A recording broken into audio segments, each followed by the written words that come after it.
jungles of New Guinea,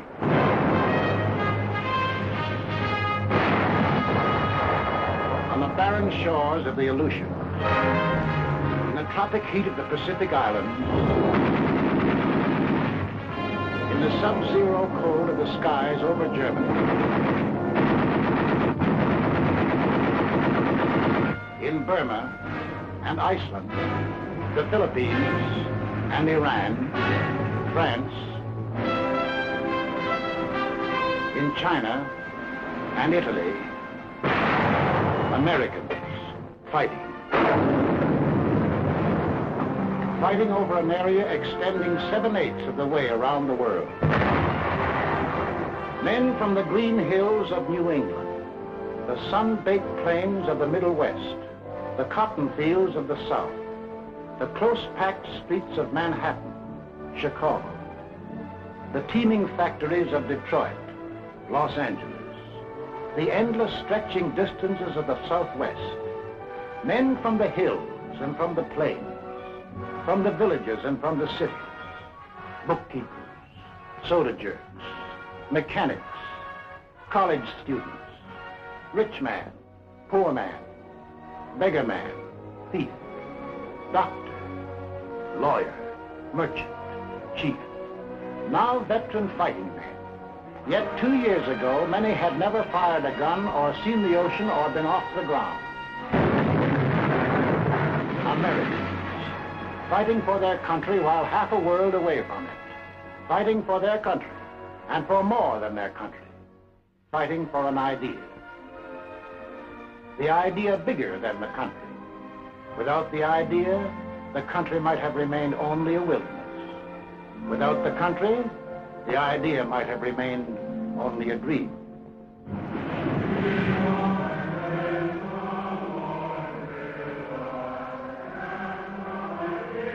Over this ocean, 1607, Jamestown. 1620, Plymouth Rock. Here was America, the sea, the sky, the virgin continent. We came in search of freedom, facing unknown dangers rather than bend the knee or bow to tyranny. Out of the native oak and pine, we built a house, a church, a watchtower. We cleared a field, and there grew up a colony of free citizens. We carved new states out of the green wilderness: Virginia, Massachusetts, Rhode Island, Carolina. Then came the first test in the defense of that liberty. 1775, Lexington. Our leaders spoke our deepest needs. Colonists are by the law of nature free-born, as indeed all men are. It is the right of the people to alter or abolish it, and to institute new government. These are the times that try men's souls. But as for me, give me liberty, or give me death. In the midst of battle, it happened. The idea grew. The idea took form. Something new was expressed by men, a new and revolutionary doctrine, the greatest creative force in human relations. All men are created equal. All men are entitled to the blessings of life, liberty, and the pursuit of happiness. That's the goal we set for ourselves. Defeat meant hanging. Victory meant a world in which Americans rule themselves. 1777, Valley Forge. We fought and froze, suffered and died. For what? For the future freedom of all Americans. A few of us doubted and despaired. Most of us prayed and endured all. 1781, Yorktown. Now we were a free, independent nation. The new idea had won its first test. Now to pass it on to future Americans. The Constitution, the sacred charter of we the people. The blood and sweat of we the people. The life, liberty, and happiness of we the people. The people were to rule, not some of the people, not the best people or the worst, not the rich people or the poor, but we, the people, all the people.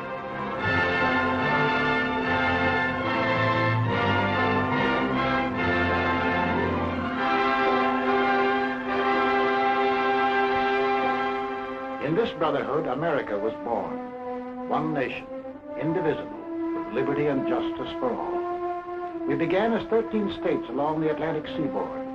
We pushed across the Alleghenies, the Ohio River, the Mississippi, the last far range of the distant Rockies. We carried freedom with us. No aristocratic classes here, no kings, no nobles or princes, no state church, no courts, no parasites, no divine right of man to rule man. Here, humanity was making a clean, fresh start from scratch. Behind us, we left new states, chips off the old blocks welded together by freedom.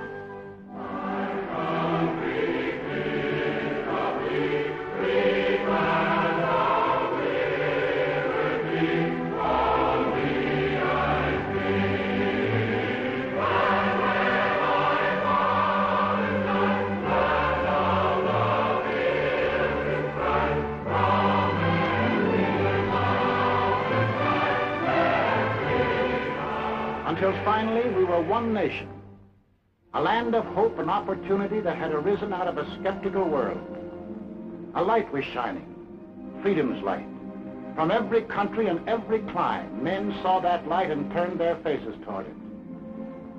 Give me your tired, your poor, your huddled masses yearning to breathe free, the wretched refuse of your teeming shore. Send these, the homeless, tempest-tossed, to me. I lift my lamp beside the golden door. As strangers to one another, we came and built a country, and the country built us into Americans. The sweat of the men of old nations was poured out to build anew.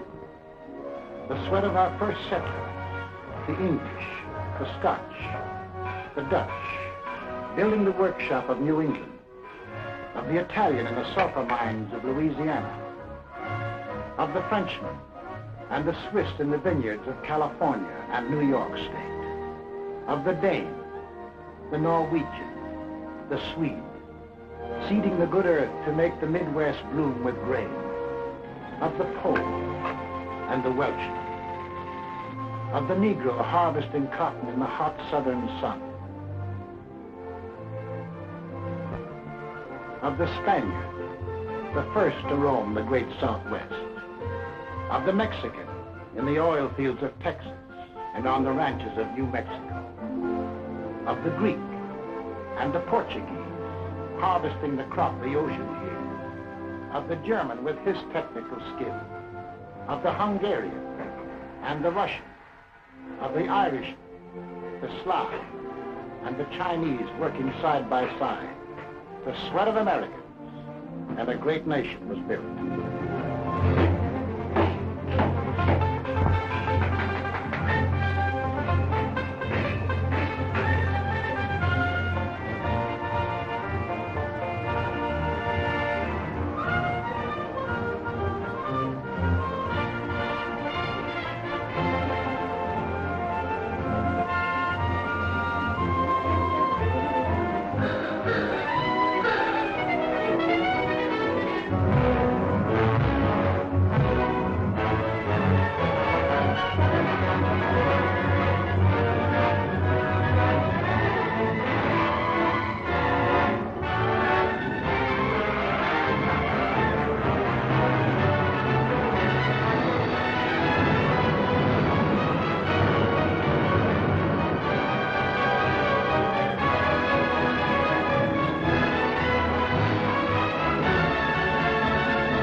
Of the men of all nations built America, and the blood. For the blood of Americans has been freely shed.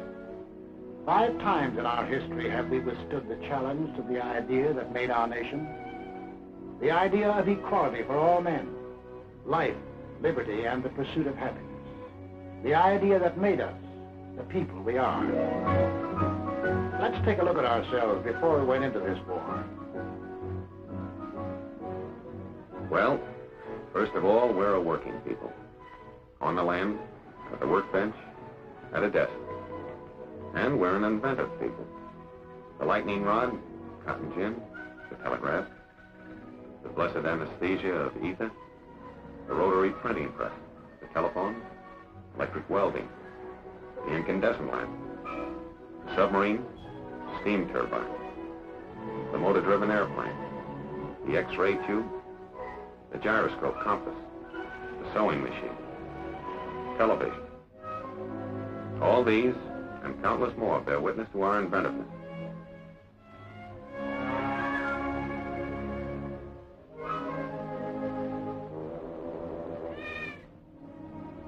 And this inventiveness and enterprise, plus our hard-won democratic ideal of the greatest good for the greatest number, created for the average man the highest standard of living in the world. 32.5 million registered automobiles, 2/3 of all the automobiles there are in the entire world. We demand the highest standards in sanitation, purity of food, medical care. Our hospitals are models for the world to copy. We want the best for the average man, woman, or child, particularly child. We have reduced the hazard of being born. From then on, we protect, foster, and generally spoil the majority of our children. But it doesn't seem to hurt them much. They go to school, all kinds of schools, to kindergarten, public schools, private schools, trade schools, high schools, to 25,000 high schools, and to college. In the last war, 20% of all the men in the armed forces had been to high school or college. In this war, 63%.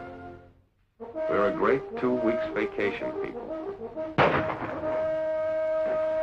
We hunt, and we fish. Up north, down south, back east, out west. When the season opens, we hunt and fish. And we're a sports-loving people.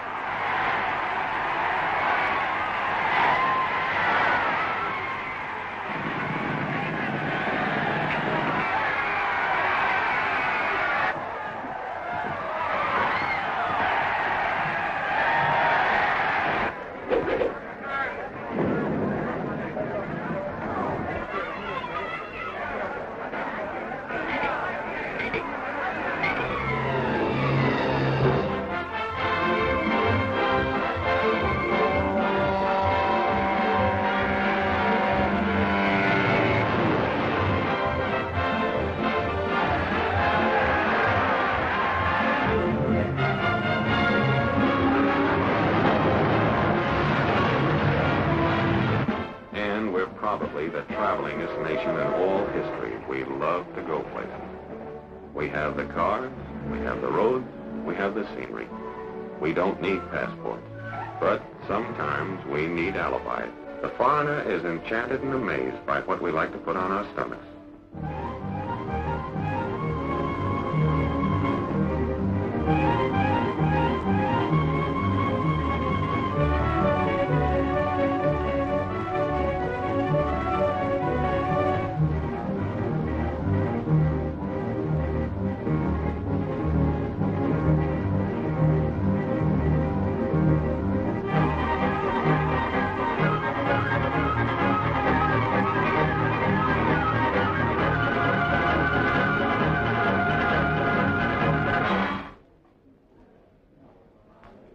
We join clubs, fraternities, unions, federations.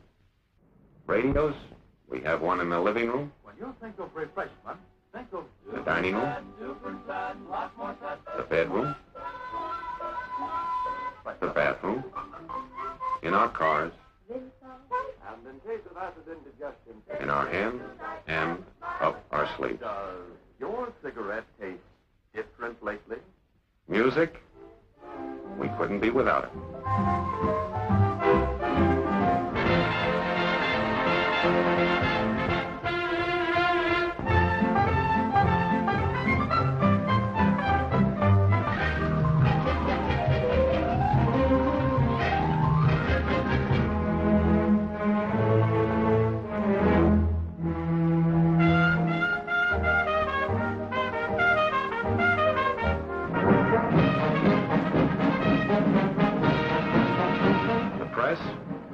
Yes, it's the biggest, but most important, it's the freest on earth. Over 12,000 newspapers of all shades of opinion, books on every conceivable subject, and more than 6,000 different magazines, not counting the comics.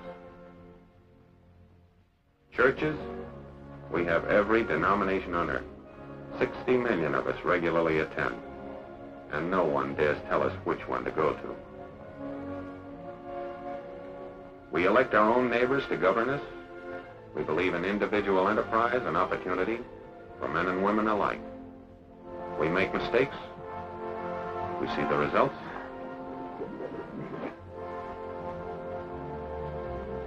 We correct the mistakes.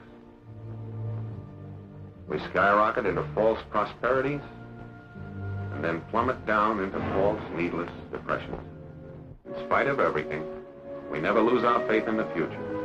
We believe in the future. We build for the future. Yes, we build for the future. And the future always catches up with us. Before we're done building, we've developed something new and have to start rebuilding. That's roughly the kind of people we are. Boastful, easygoing, sentimental, but underneath passionately dedicated to the ideal our forefathers passed on to us, the liberty and dignity of man. We've made great material progress, but spiritually we're still in the frontier days. Yet deep down within us, there is a great yearning for peace and goodwill toward men.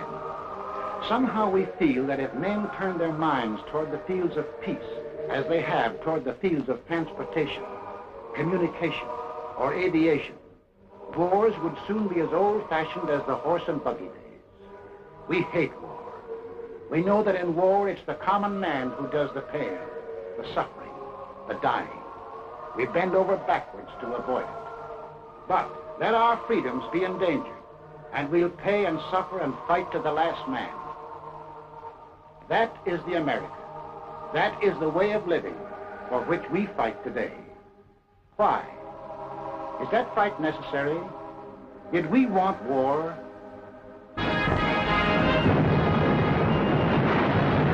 In 1917, before most of you fighting men were born, our fathers fought the First World War to make the world safe for democracy, for the common man. They fought a good fight and won it. There was to be no more war in their time or their children's time. Faithful to our treaty obligations, we destroyed much of our naval tonnage. Our army went on a reducing diet until it became little more than a skeleton. For us, war was to be outlawed. For us, Europe was far away. And as for Asia, well, that was really out of this world, where everything looked like it was torn from the National Geographic. Yet, in this remote spot in Asia, in 1931, while most of you were playing ball in the sandlots, this war started. Without warning, Japan invaded Manchuria.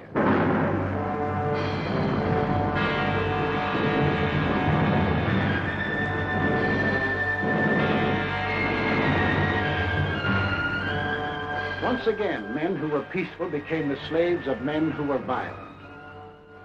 In Washington, D.C., our Secretary of State made a most vigorous protest. The American government does not intend to recognize any situation, treaty, or agreement which may be brought about by means of aggression. But we, the people, hadn't much time to think about Manchuria. We were wrestling with the worst depression in our history. Some of us were out of jobs. Some of us stood in bread lines. Some of us suffered homemade aggression. Some of us were choked with dust. Some of us had no place to go. 2 years later, in 1933, while most of you were graduating from high school, we read that a funny little man called Hitler had come into power in Germany.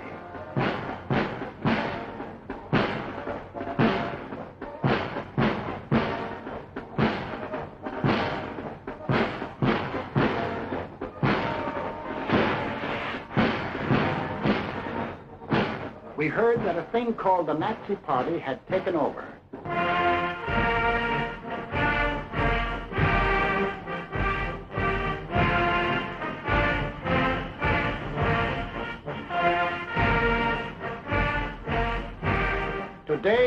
new Germany. Tomorrow, the world. What kind of talk was that? It must be only hot air. In 1935, about the time you had your first date, we read that strutting Mussolini had attacked far-off Ethiopia.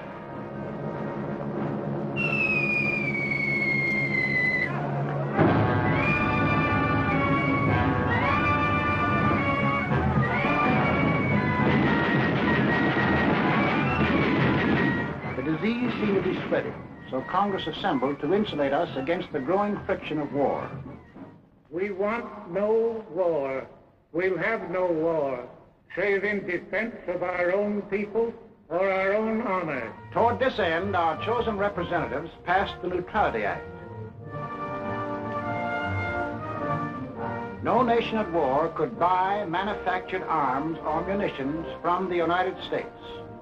In 1936, when you were running around in jalopies, we were disturbed by news from Spain.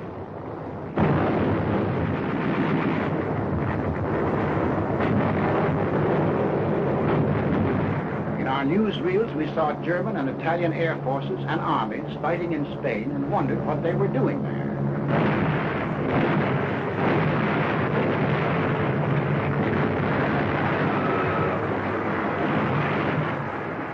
For the first time, we saw great cities squashed flat, civilians bombed and killed.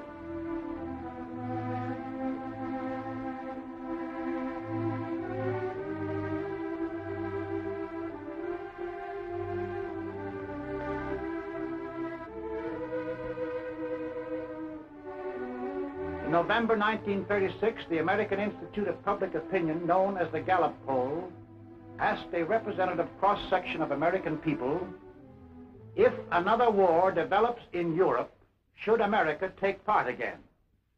No. 95%. We the people had spoken. 19 out of 20 of us said, include us out. To further insulate ourselves, we added a cash and carry amendment to the Neutrality Act.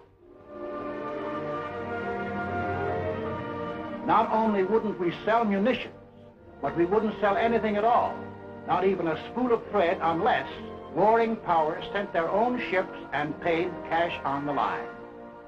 In 1937, the press services received a flash from Asia.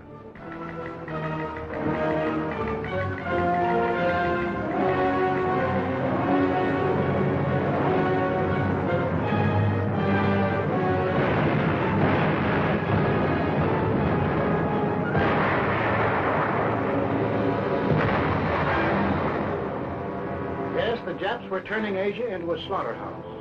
But for us, Asia was still far away. In September 1937, the Gallup poll asked us, in the present fight between Japan and China, are your sympathies with either side? We answered, with China, 43%. With Japan, 2%. Undecided, 55%. We hadn't made up our minds about China.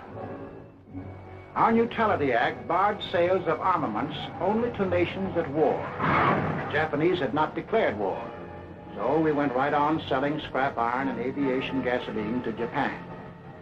In March 1938, Hitler had not declared war either, but his goose-stepping army suddenly smashed in and occupied all the soil of Austria. 6 months later, Hitler and his stooge met the anxious democracies at Munich. Hitler promised peace in our time if Britain and France would give him that part of Czechoslovakia known as the Sudetenland. Britain and France gave him that part of Czechoslovakia, hoping to avert war. Now we had his word, peace in our time. At home, we began to hear strange headlines. Extras, FBI captured Revelation. Read all about it. Nazi spy gang captured. We sat in our theaters unbelieving as motion pictures exposed Nazi espionage in America. As Germans, we know that if America is to be free, we must destroy the chain that ties the whole misery of American politics together. And that fear is the United States Constitution. Could these things really be? Yes, these subversive acts were happening in real life every day. German-American bonds, organized for the purpose of destroying us, marched under our very noses.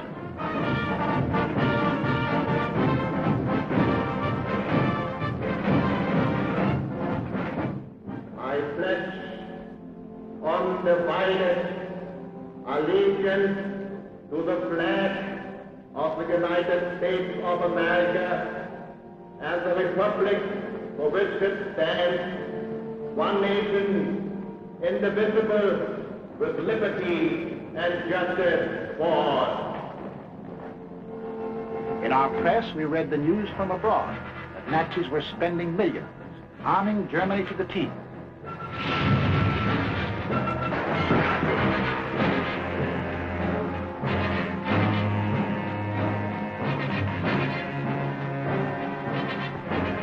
We read that the Tokyo Diet was appropriating tremendous sums, converting Japan into one vast munitions plant.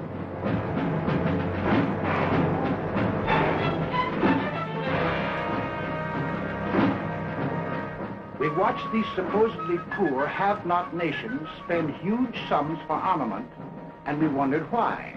Arrogantly, they told us why. They had declared war on us long before the shooting started. We have actually been at war since the day when we lifted the flag of our revolution against the democratic world. The Germans are a noble and unique race, to whom the earth was given by the grace of God.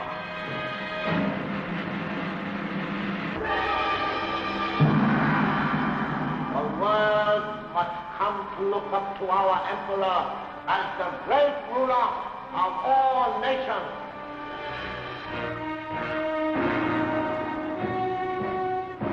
When the people of these three nations elected to follow their leaders, Death Incorporated, they organized to smash personal freedom, equality of man, freedom of speech, freedom of religion, organized to smash the very principles which made us the people we are. So in December 1938, when the Gallup poll asked us, should the United States increase the strength of its Army, Navy, and Air Force, we answered yes, 85%. It was time to look to our defense.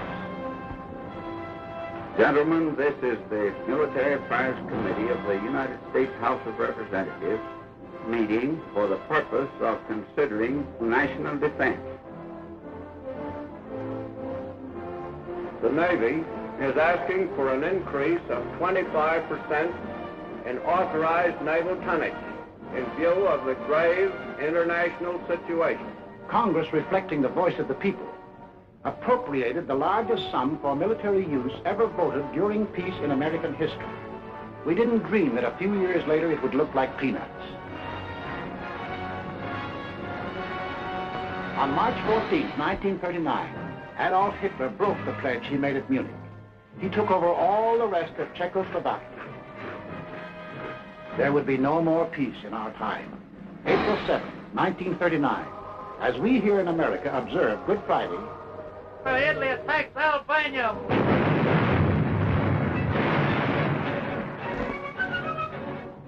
the picture was becoming clear. The conquering forces of violence were being set loose in the world. Where would they stop? In a last desperate effort to avert a world war, President Roosevelt, as a neutral, sent messages to Hitler and Mussolini, asking their promise to respect the independence of 30 free countries. Vor allem diese Anfrage von Roosevelts. To Adolf Hitler, this message was a huge joke as he repeated the names to a jeering Reichstag. Schweden, Dänemark, Niederlande, Belgien, Großbritannien, Irland, Frankreich, Portugal, Spanien, die Schweiz, Liechtenstein, Luxemburg, Polen, Ungarn, Rumänien, Jugoslawien, Russland, Bulgarien, Türkei, Irak, Arabien, Syrien, Palästina, Ägypten. This was the only answer the president received.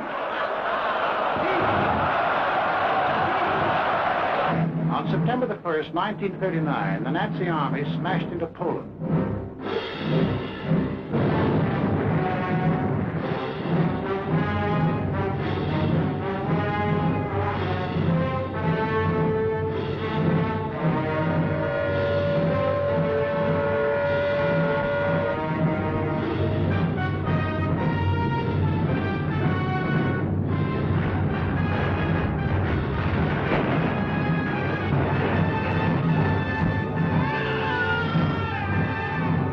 England and France had a treaty with Poland. Would they act now? Adolf Hitler's all-out attack on Poland makes the long-dreaded European war a certainty. Prime Minister Chamberlain of Great Britain gave the Nazi dictator a 0 hour for withdrawing his troops from Poland. That 0 hour ends now. At this time, we transfer you to London for an important announcement by the British Prime Minister. Up to the very last, it would have been quite possible to have arranged a peaceful and honorable settlement between Germany and Poland. But Hitler would not have it. The situation in which no word given by Germany's ruler could be trusted, and no people or country could feel itself safe, had become intolerable. Now, may God bless you all, and may He defend the right, for it is evil things that we shall be fighting against. And against them, I am certain that the right will prevail. 6 hours after Great Britain declared war on Nazi Germany, the Republic of France followed. All France is in a maelstrom of activity. The Maginot Line has already opened fire on the Germans. The sparring is ended. World War II has begun.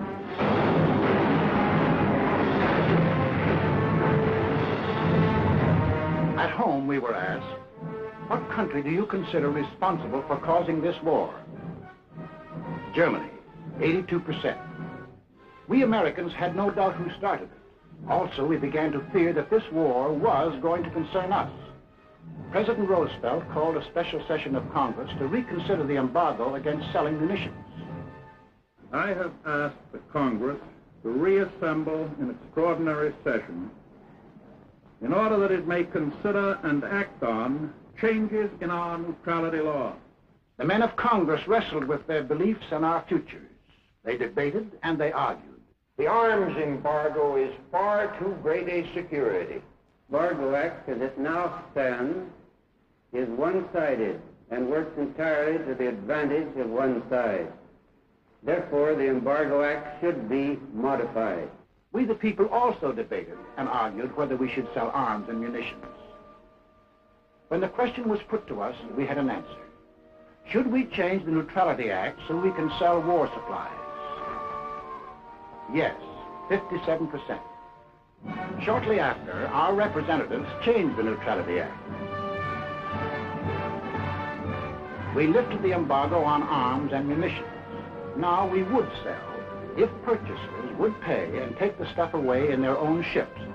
Meanwhile, on the other side of the globe,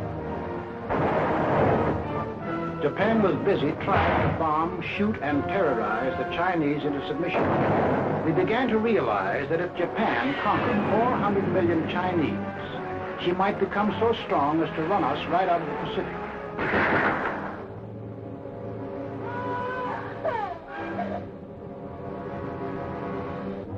You will remember that 2 years earlier, in September 1937, when we were asked, in the present fight between Japan and China, are your sympathies with either side? Only 43% were with China. Most of us were undecided. In June 1939, when we were asked the same question, 74% said we were with China. Now our minds were made up. When we loaded our scrap iron on Japanese ships, our citizens protested. Let Mr. Atchison, Assistant Secretary of State, tell us the inside of the story. So until the middle of 1940, the restriction of exports to Japan took the form of moral embargoes of aeroplanes and direct munitions. Then Congress passed the Export Control Act, and increasing cutoffs of scrap iron, aviation gasoline, and other strategic items followed. Exports were curtailed to the limit which those responsible for our defense were willing to risk. It was a fearful responsibility. On one side was the possibility, in fact the probability, that one day these materials might be used against us. On the other side was the possibility, in fact the probability, that to cut them off would provoke an attack which we were not then prepared to resist. Finally, in the summer of 1941, as it became clear that Japan was turning her back upon every possibility of reconciliation and adjustment, and was determined upon her great gamble of conquest, all exports ceased. The leaders of Nazi Germany shifted their war machine into high gear. They overran into Denmark. They smashed into Norway. On May the 10th, 1940, they blitzed into Holland and Belgium. The Nazis are marching ahead at the fastest speed a conquering army has moved in all history. All roads in France are choked with slow-moving masses of refugees. Nazis with dive bombers are scraping and bombing thousands of helpless women and children. Mr. Geltenborg. Good evening, everybody. Tonight, it seems clearly apparent that the first great phase of the war in the West has been won by Germany.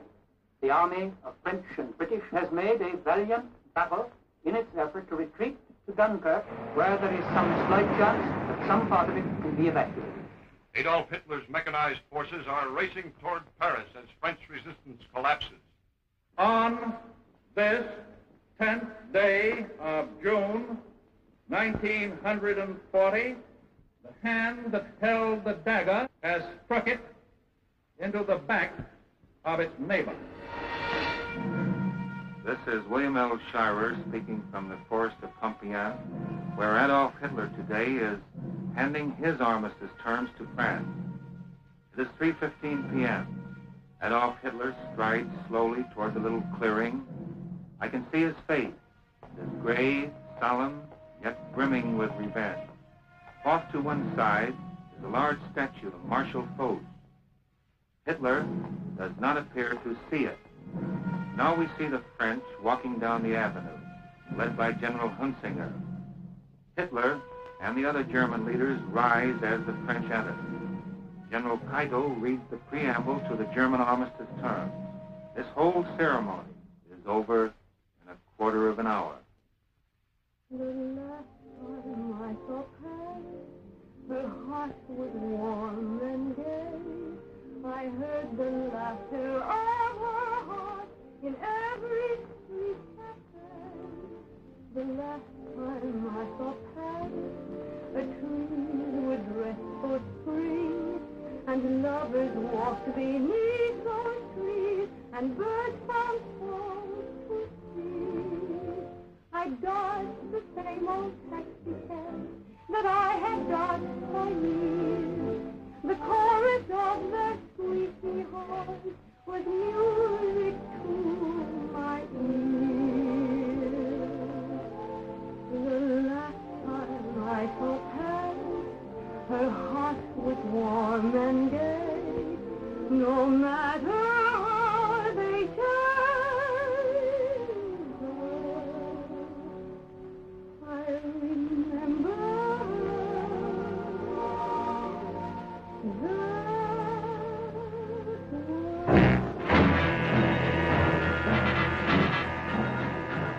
Conquering armies now stood on the shores of the Atlantic.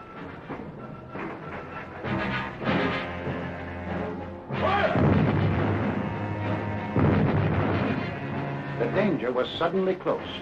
Countries conquered by the Nazis had possessions outside of Europe. Some of these possessions are in America. Would the Nazis demand the French naval units at Martinique? Would the Nazis move into the Dutch oil fields at Curacao? Would the Nazis seize the French naval base at Dakar for invasion of South America? Already in Brazil, there were over 1 million Germans who lived exactly as they did in Germany. 1,200 German schools with Nazi textbooks and Nazi teachers. Nazi newspapers. Hermann Goering glider clubs had been established. Also in Brazil, there were 260,000 Japanese taking orders from Japan. In Ecuador, within easy bombing range of the Panama Canal, German airlines had been established. German pilots were reserve officers of the Luftwaffe. The German transport planes had bomb racks already built in. In Argentina, German athletic clubs similar to the Hitler Youth Movement had been organized exclusively for Germans. Here was a fifth column ready to take over. In Havana, we met with 20 other American republics. There must not be a shadow of a doubt anywhere as to the determination of the American nations not to permit the invasion of their hemisphere by the armed forces of any power or any possible combination of powers. 20 American nations stood firm. The Americas would not allow any European colony in this hemisphere to be transferred to a non-American power. We said, keep out. We meant it. We must increase production facilities for everything needed for the Army and Navy for national defense. I believe that this nation should plan at this time a program that will provide us with 50,000 military and naval planes. To protect our shores, we authorized construction of a two-ocean navy, the greatest the world has ever known. At least it would be the greatest navy when completed in 1944. But then, in 1940, it was only a paper navy. Our fighting forces at that time consisted of an army of 187,000 men, a navy of 120,000, and this dot was the Air Corps, 22,387 strong. All told, 330,000 men. We had makeshift supplies, makeshift equipment, stovepipes for cannon, bags of flour for bombs, and trucks were labeled tanks.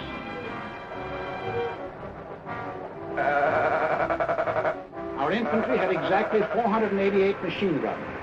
We possessed 235 pieces of field artillery, 10 light and 18 medium tanks. That was the Army of the United States in May 1940, the month in which the Nazis overran France. So we called our Minutemen, the National Guard of the 48 states.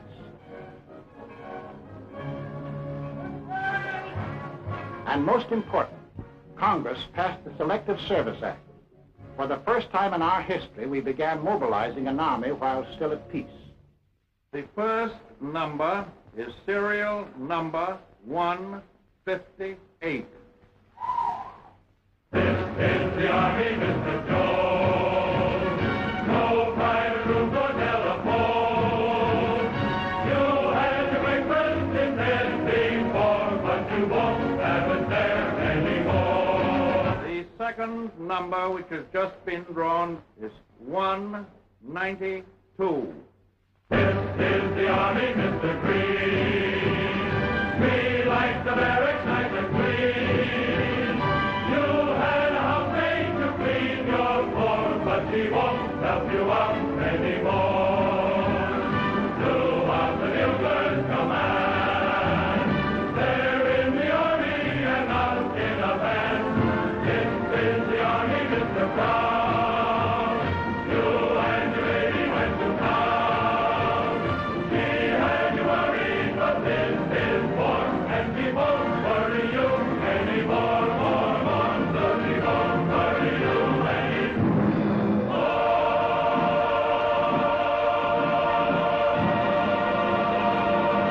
anymore. It wasn't too soon. Time was running out.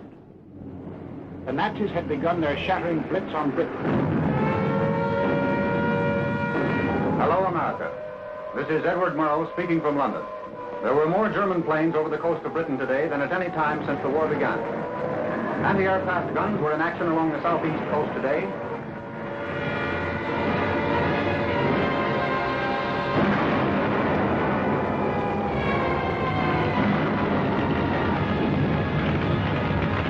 Back on Main Street, USA, daily we followed Britain's life struggle. For if Britain died, we would be in grave peril. Our first line of defense in the Atlantic, the British fleet, might go to Nazi Germany. We would be unprotected, our shores, our people, our homes endangered. Britain must not fall. In our harbors, idle and rotting, lay ancient destroyers. They had been built for World War I, But this was World War II, and this gave us an idea. 50 tired, overaged destroyers were revitalized, transferred to Great Britain. We received a chain of bases stretching from Newfoundland to British Guiana. These bases threw a steel wall around the Caribbean. These bases gave new safety to the Panama Canal. It was now clear to aggressors that we were conscious of the threat they represented to our country. Mr. Burley, Assistant Secretary of State, will tell us how they got together and tried to scare us off. From 1936 on, it became increasingly clear to the world that Germany, Italy, and Japan were pursuing a common pattern of aggression, both in Europe and in the Far East. On September 27, 1940, these three powers signed the so-called Pact of Berlin, or Tripartite Pact, a treaty of far-reaching alliance. By that treaty, it was provided that the three countries would assist one another with all political, economic, and military means when one of the powers was attacked, note particularly the use of the word attacked, by a power not then involved in the European War or in the Chinese-Japanese conflict. The last of these provisions was aimed directly at the United States. Tokyo celebrated.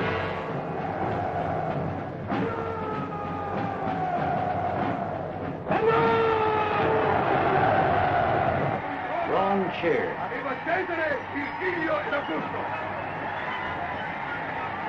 Berlin hiled itself hoarse. It was clear now that the three-axis countries definitely stood against us. More anxious than ever, we watched the life and death struggle for the possession of the skies over Britain.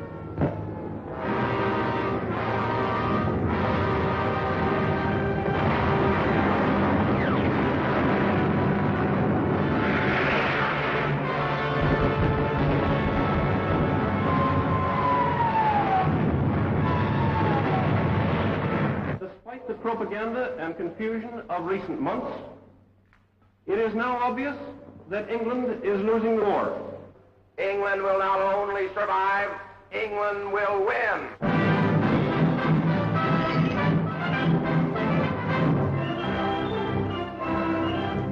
So, when we were asked, should we keep out of war or aid Britain even at the risk of war?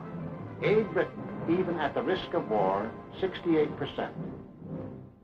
Thus, the march of conquest of the self-termed master races changed our national attitude from 1936, when only 1 out of 20 Americans thought we would be involved in war, to 1941, when 14 out of 20 Americans were willing to risk war if war was necessary to ensure Axis defeat.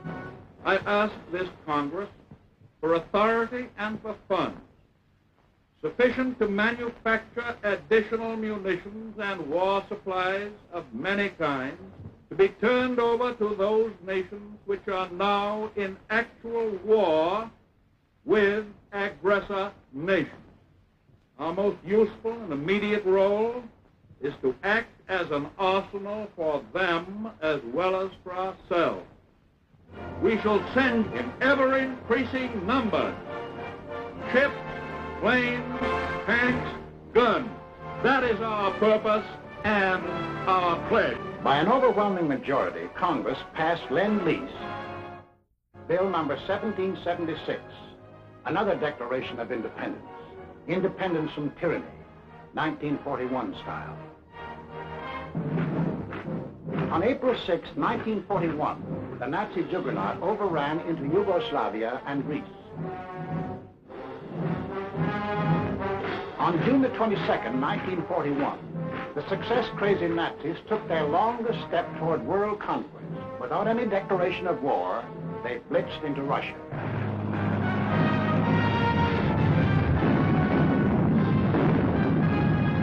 We were determined not to let down any nations defending themselves against unprovoked attack. So we extended Lend-Lease to these new victims.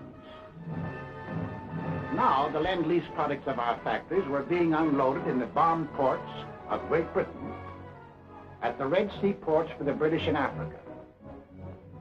Lend-Lease was being hauled over the Burma Road to China. Lend-Lease was piling up in Murmansk and Iran for Russia. Why did we supply war materials to the countries defending themselves against Axis aggression? Was it our natural sympathies for people unwilling to lose their freedom? Was it our ancient antagonism to conquerors imposing their rule on others by force? Yes, partly. But principally it was because the American people had become certain that they were on the list of free nations to be conquered. Two worlds are in conflict, two philosophies of life. One of these two worlds must break asunder. And we were the leading example of that free world that Hitler was committed to breaking asunder. What would have been our defensive position if the aggressors had succeeded in conquering Britain, Russia, and China? German conquest of Europe and Africa would bring all their raw materials, plus their entire industrial development, under one control. Of the 2 billion people in the world, the Nazis would rule roughly 1/4, the 500 million people of Europe and Africa, forced into slavery to labor for Germany. German conquest of Russia would add the vast raw materials and the production facilities of another of the world's industrial areas. And of the world's people, another 200 million would be added to the Nazi labor pile. Japanese conquest of the Orient would pour into their factory the almost unlimited resources of that area.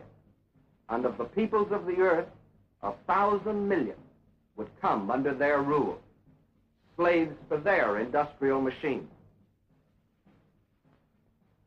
We in North and South America would be left with the raw materials of 3/10 of the Earth's surface against the Axis with the resources of 7/10. We would have one industrial region against their 3 industrial regions. We would have 1/8 of the world's population against their 7/8. If we, together with the other nations of North and South America, could mobilize 30 million fully equipped men, the Axis could mobilize 200 million. Thus, an Axis victory in Europe and Asia would leave us alone and virtually surrounded, facing enemies 10 times stronger than ourselves.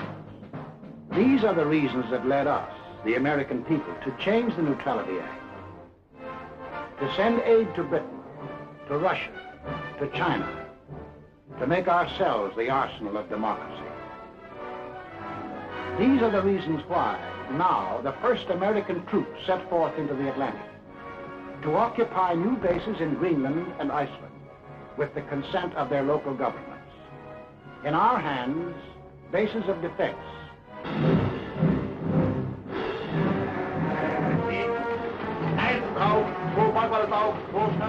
The Germans opened unrestricted submarine warfare.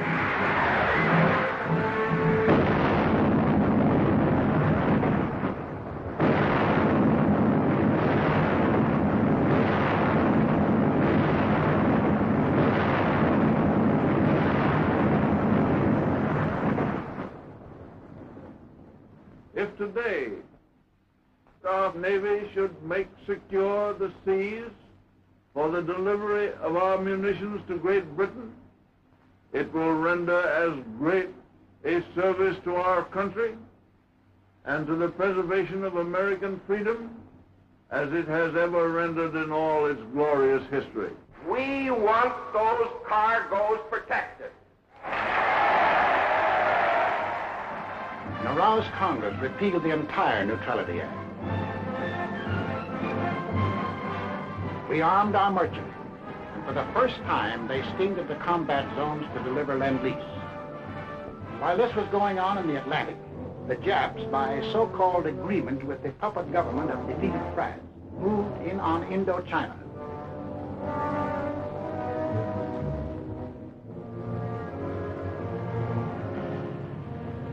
There were now only 2 threats to their plan for conquest of Greater East Asia. First was their northern neighbor, Russia, the only military power within striking distance of Japan. The Nazis were taking care of Russia. second threat to Japanese conquest was us. Japanese southward expansion was too dangerous to attempt with our bases still standing in the Philippines and our supply lines open to Wake, to Midway, and to Hawaii. We were in their way. We had to be removed, but in the Japanese way. Off to Washington went Special Ambassador Curacao on what the Japs said was a mission of peace, but carefully synchronized with his departure from Tokyo was the departure of a Jap task force under sealed orders, not on a mission of peace.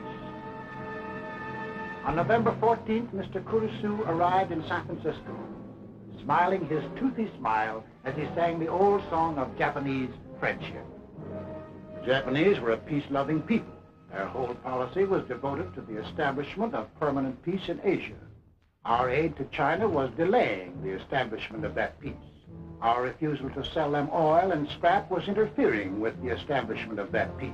Our objections to their taking over the East Indies, Greater East Asia, was an interruption in the establishment of that peace. All they wanted was peace. On November 17th, Mr. Curacao and Japanese Ambassador Nomura were received by the President in the presence of the Secretary of State, Cordell Hull. It very quickly became clear that the Japanese had brought no new proposals and that the Japanese intended to continue their campaign to conquer China and all East Asia.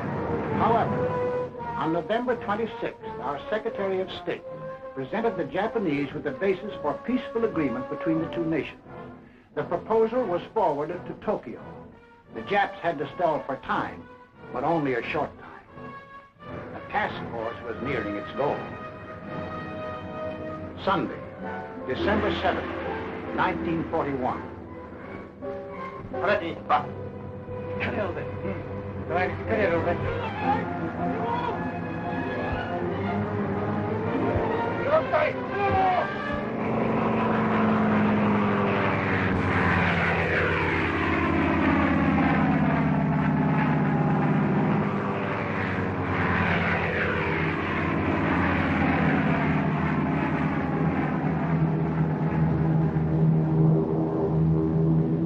p.m. Eastern Standard Time. The Japanese emissaries are expected at the State Department to keep a 1 o'clock appointment they had requested in order to present their answers to our proposals. 1:05 p.m. The Japanese planes are approaching Hawaii.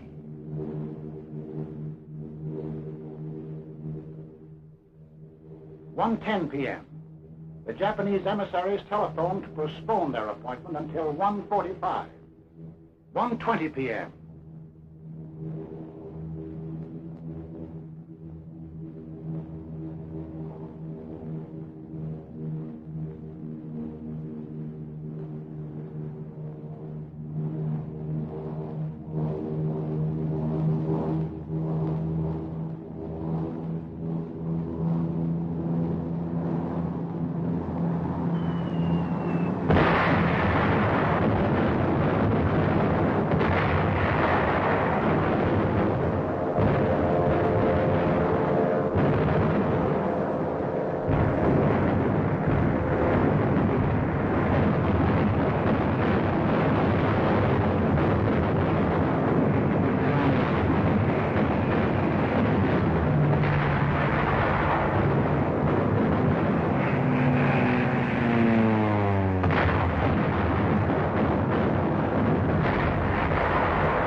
The Japanese envoys, smiling and correct, arrive at the State Department. 2:20 p.m.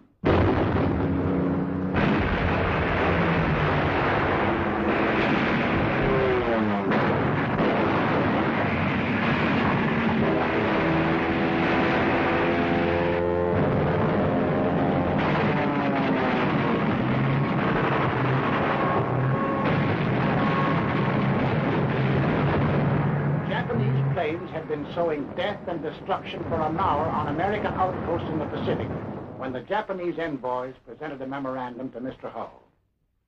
Here is the memorandum presented to me. As you can see, it is quite a lengthy document. I read it hurriedly, discovering that it contained a recital of monstrous accusations against the United States, aiming for the extension of the war, preparing to attack Germany and Italy, two powers striving to establish a new order in Europe, and ignoring Japan's sacrifices in the 4 years of the China affair, menacing the empire's existence itself, and disparaging its honor and prestige.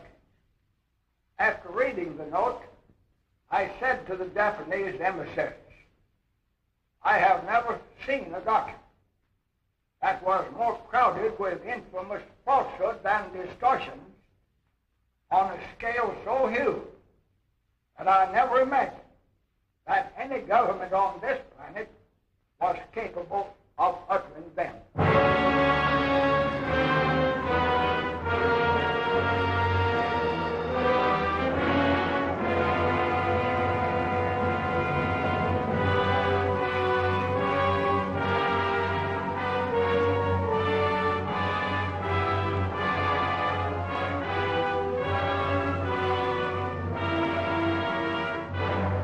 I ask that the Congress declare that since the unprovoked and dastardly attack by Japan on Sunday, December 7, 1941, a state of war has existed between the United States and the Japanese Empire.